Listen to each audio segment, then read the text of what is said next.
Some things only show up once in a lifetime, and when they do, you either ignore them or your reality changes forever. You didn't get here by mistake. This video wasn't just a random click, it was a calling. The wisdom that's about to be revealed isn't theory, it's code. A vibrational code used by ancient beings who understood how to manipulate reality. And this code doesn't show up for just anyone. It appears to those who are ready. And if you feel like something in your field has started to break, if things around you seem out of place, if you've been noticing too many signs to be mere coincidence, then it's because the frequency has already started to touch you. Don't try to understand it with your mind. This isn't about knowledge, it's about vibration. What Thoth taught was hidden for millennia, but now it has appeared to you. And what this wisdom does, it's not just about manifesting desires, it reveals what you truly are.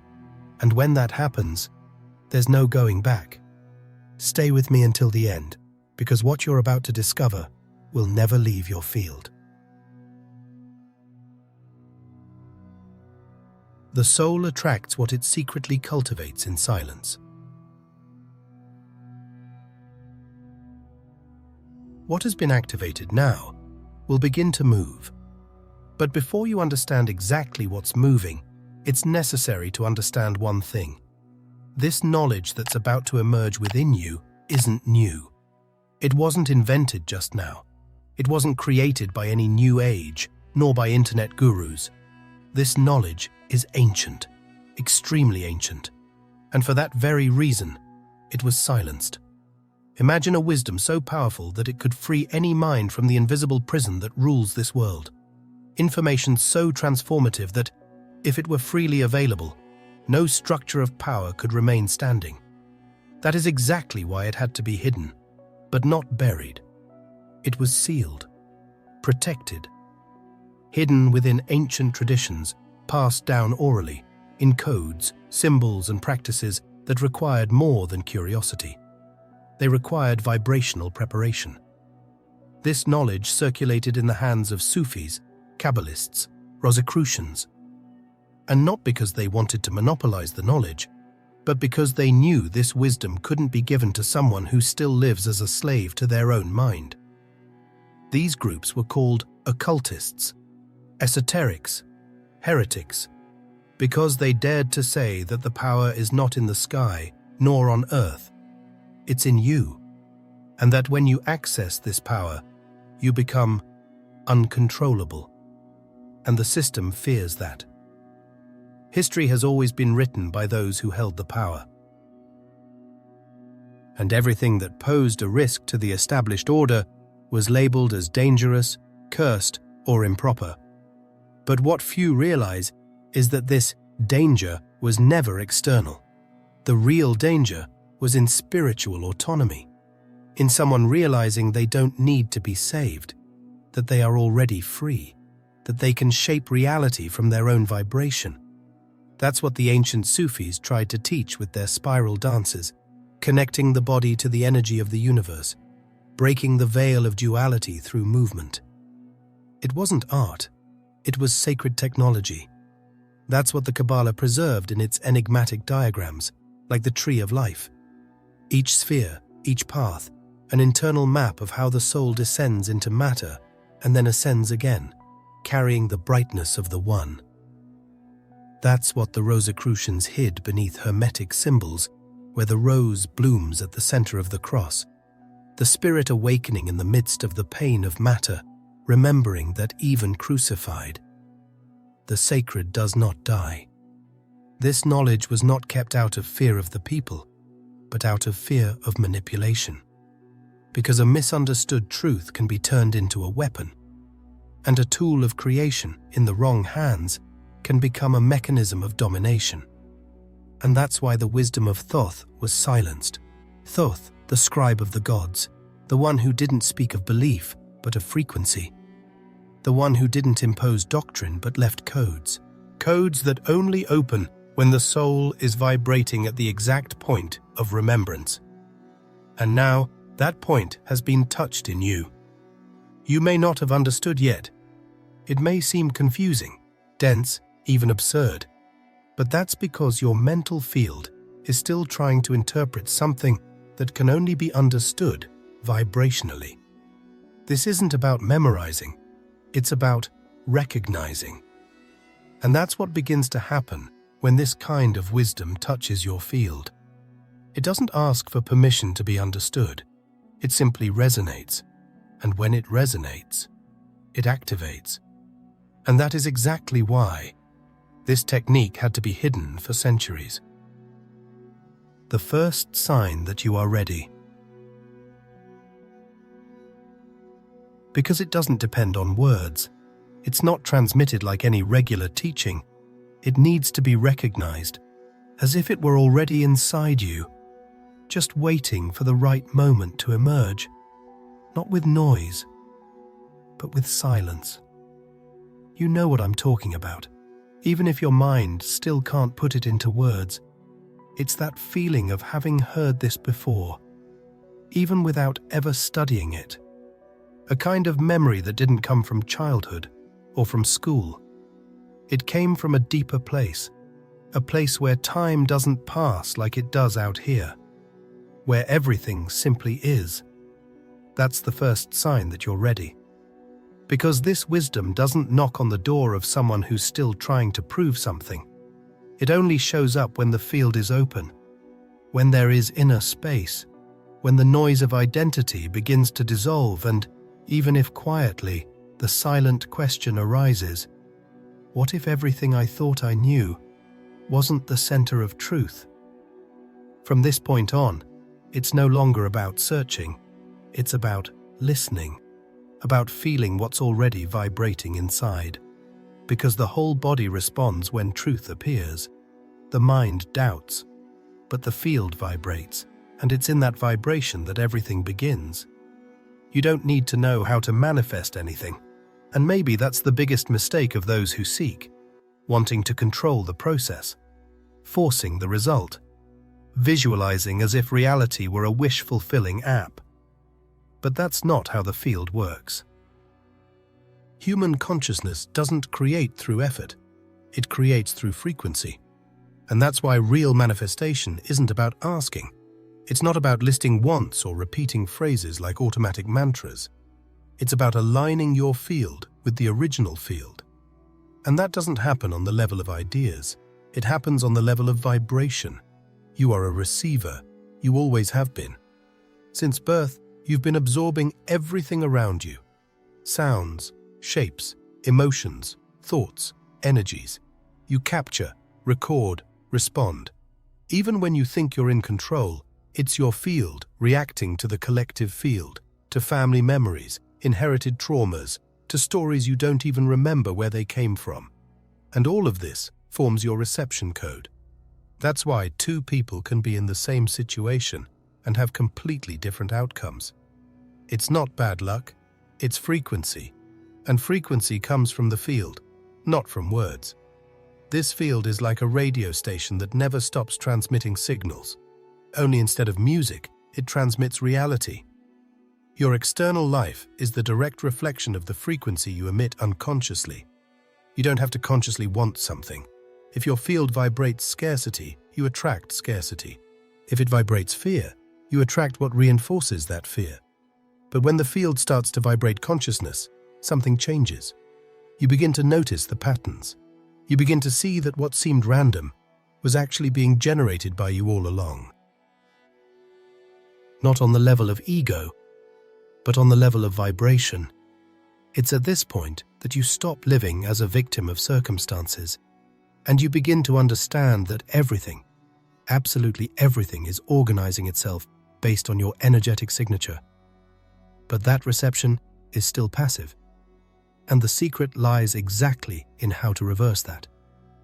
Because the universe doesn't respond to what you say, it responds to what you are, to the vibration you hold when no one is watching, to the silent motives behind your choices. It doesn't matter what you do on the surface. What changes the field is the hidden why behind the gesture. And this is where the inversion begins. You might be helping someone, offering a gift, doing good. But if behind that there's an intention for recognition, for approval, for validation, the universe doesn't read the action. It reads the vibrational code of the intention. Reality doesn't shift because of appearances. It shifts because of the frequency behind the appearance. And that frequency is born at the point where intention begins. Now observe this. Every human being, in essence, is always receiving, even when they think they're giving. We receive attention. We receive experiences. We receive stimuli, opportunities, challenges, lessons. We receive even when we reject, because even rejection is a form of experience that arrives. But there's a hidden key in this process. You don't have to stop receiving. That would be unnatural. What changes everything is what happens energetically when you turn the simple act of receiving into an act of giving back. It sounds paradoxical, but that's what begins to reverse the flow. It's not about giving up the experience. It's the opposite. It's about living it so fully with such awareness that the simple fact of receiving something already becomes an offering to the field. You receive with such presence and gratitude that the act of receiving itself becomes a vibration of giving. It's like you're saying to the universe, everything that reaches me will be amplified and returned. At that point, your vibrational identity changes. Because you're no longer a consumer of reality, you become an amplifier of reality. The field understands that you're not just here to absorb. You're here to circulate, recycle, expand. This is the moment when your energetic signature starts aligning with the creator field itself. Because the universe by nature doesn't hold on. It flows. It creates. It delivers. It doesn't keep anything for itself. It gives, constantly. And when you replicate that same pattern, even while still playing the role of receiver, your vibration matches its own. This isn't symbolic. This is real. You might be receiving an opportunity, a blessing, a success. But if your intention is for that to also be a source of something greater, if your intention doesn't end with you but spreads, overflows, shares, then the field understands. Here is someone vibrating with the same code as the source, and when that equivalence happens, everything around starts to align. Situations that once seemed stuck begin to flow. Doors that were closed open effortlessly. People show up along the way as living answers, because the universe starts reacting like an intelligent organism. It senses that you're no longer operating as a regular receiver. It feels that your presence activates the flow. And so, it expands. The inversion happened. What once came from the outside in, now starts emanating from the inside out. And that simple, silent inversion, imperceptible to those who only observe the surface, completely changes how reality responds to your existence. You're no longer trying to make life work. Life starts working around you, because now it recognizes itself in you. And when that code is activated, the universe stops testing you. It starts shaping itself to you. The game changes when you become the mirror. In this moment, the game changes. And it changes silently, almost imperceptibly. But those who are paying attention can feel it. Because the effort disappears. The internal struggle stops. That constant pressure to control, to try to attract, to chase after things, simply loses its grip. And not because everything became magical or perfect, but because something much deeper has repositioned. You stopped acting like someone separate from reality, and started behaving as a reflection of it. You became a mirror. And mirrors don't force. Mirrors don't compete. They simply reflect with precision what's in front of them. And when your vibration aligns with the vibration of the whole recognizes itself in you. It stops pushing tests your way and starts using you as a channel, as a living expression. In that moment, you're no longer manifesting. You are being manifested. The field watches you just as much as you watch it. And when it sees that your intention is clean, coherent, stable, it mirrors you. It places you where your frequency needs to be. It brings people who resonate with your purpose. It aligns opportunities with your presence, not out of worthiness, but out of vibrational compatibility. You begin to operate as an extension of source consciousness, and that changes everything. You stop being the character trying to achieve things and become the field where things happen. You stop operating in the "I need to do something to get something" mode and start functioning in the "I'm vibrating something that already is" mode. It's a shift in axis, from inside out, from pressure to expansion. This isn't positive thinking. This isn't shallow law of attraction. It's resonance. And resonance is the most precise language of the universe. All creation responds to coherence. Everything that vibrates out of harmony has to work harder to exist. It has to keep itself forced. It has to push. But what is in harmony doesn't struggle to exist. It simply occupies space naturally, like light entering through an open window. And when you become a mirror of the source, you start emitting that same naturalness. Life starts recognizing you, not as a spectator, but as an active reflection, a living manifestation of the creative field. And that's why the universe begins to mold to you, because now it understands. You're no longer asking, you're resonating. And here is the deepest point of this shift. You don't need to explain anything anymore. People around you will start to feel it. They'll notice that there's something different about you, that your presence carries a stability that's not easily shaken, that your words carry truth, that your gaze transmits certainty. And this isn't about ego, it's about alignment. You become a mirror not just for the universe but for others. And by seeing you, many will begin to see themselves. This is how true reality shifters operate, without a stage, without a speech, just vibrating who they are, just embodying what the field wants to expand.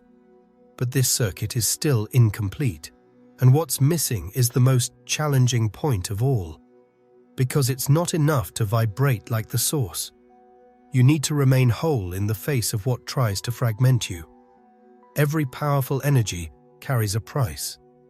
Integrity. And integrity has nothing to do with morality. It has to do with vibrational coherence, with being one, inside and out, with holding the same frequency when you're alone and when you're in front of the world. This is the true breaking point, because up to here, everything felt like energy, flow, expansion. But now, the field will test you in a different way, putting you face to face with what you judge, with what you avoid, with what still separates the me from the other. Because this is where the most demanding law comes into play. The law that can't be faked. Love the other as yourself. But that doesn't mean liking everyone. It has nothing to do with being nice or forcing a spiritual smile while canceling yourself inside.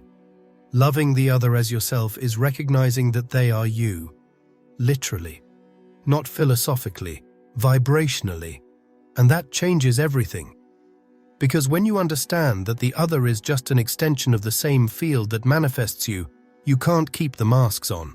Judgment falls away. Comparison loses meaning. Even conflicts change tone, because now you're dealing with reflections, not enemies. But recognizing this takes courage, because the first thing that true love does is show you how fragmented you still are. It exposes your shadows. It activates memories you tried to bury. It brings to the surface everything you projected onto others, so you wouldn't have to look at it in yourself. This is where the game flips inside out. Because loving the other as yourself means stopping the escape from the parts of you that you reject. It means stopping the self-division. It means integrating even what hurts, what shames, what you don't want anyone to see. And when you do that, the other stops being a threat and becomes a mirror. This is the highest challenge of the spiritual path. Because most people want to evolve without having to forgive, want to awaken without going down into the dark parts of the soul, want light without crossing their own shadow. But that doesn't exist. Unity is only real when it includes everything. Even what you tried to deny, even those who hurt you, even the parts of you that still want to run away. And that's exactly where the law of love begins to operate. When you can look at the other, any other, and recognize they're the same field of consciousness that pulses in you. And this isn't learned in books. This gets activated in practice, in real relationships, in traffic, in conflict, in uncomfortable conversations. It's easy to love those who understand you. The field wants to see if you can hold the vibration in front of those who confront you, because that's where the level of integration is measured. Not in theory, but in experience. And the universe notices everything. It doesn't respond to pretty words. It responds to real vibration. If you fake love, but inside you're judging, comparing, separating, the field feels it. Because true love can't be acted. It can only be lived. It is the silent recognition that everything is one, and it is exactly here where most people give up without realizing they were inches from the door. The activation of the light body. Because crossing this point doesn't require effort, it requires presence. And presence isn't a mental state, it's a vibrational state. Those still trying to understand love don't cross over, because the love that activates the field isn't the one you explain. It's the one you become. This is the threshold of the invisible crossing, the moment when you stop walking the path and start being the path. There are no maps, there are no signs, but there is a vibration that begins to take shape within you, a sensation of silent integration, as if, for the first time, your soul were standing upright inside your body. And everything changes. What used to feel like separation now starts to dissolve. The mind still tries to resist, to bring back logic, judgments, old stories. But something deeper doesn't move. It's there. It's whole. This conscious love isn't an emotion. It isn't affection. It's an active frequency that begins to circulate through your field, as if it were moving through your body's energy centers with a new signature. It has no name, no language, but it has presence. And when that presence finds space, it pulses. Thoth called this vibrational communion, a state where the separation between you and the source dissolves not by belief, but by direct experience. You're no longer invoking anything. You become compatible with everything. And at this level of compatibility, reality no longer needs to be forced. It starts to happen. Manifestation stops being an attempt and becomes a consequence. You enter the field where what needs to come, comes. Where what needs to go, goes. Not by will, but by pure resonance. This love, this silent recognition of unity, not only transforms the way you see the world, it transforms your body. Because when this unification is real, something starts to light up inside you. It's as if a part of your system that's always been asleep begins to awaken. Not in a magical or spectacular way, but subtly, like a light slowly turning on in a dark chamber. And as that light turns on, you begin to feel your own field reorganizing. Your perception of time starts to change. Minutes no longer feel linear. Hours don't carry the same weight. You begin to feel a fluidity in the air, a lightness in your thoughts, a deeper silence in moments where there used to be anxiety. This is the beginning of the activation of the light body. And no, this has nothing to do with becoming a glowing magical being in the dark. Activation isn't about looking different. It's about functioning differently. Your field begins to emit more than it absorbs. Your body becomes more sensitive to truth and less reactive to noise. Your words begin to carry pure intention, as if energy were passing directly through your voice. People feel this. Situations respond to this. Life reorganizes around this. You become a high-frequency channel. And the more present you are in that vibration, the faster the universe responds. Not because it's been convinced by you, but because now you vibrate the same. The field no longer separates you from creation. It recognizes you as an active part of the creative mechanism itself. The light body is, in practice, a state of full presence. A state where what you think, feel, vibrate, and manifest are in alignment. That's what allows manifestations to come with speed, with precision, with ease, because you stopped being a point of interference and became a point of coherence. And it's in that state that manifestation becomes inevitable. Because now, the universe is no longer responding to what you want.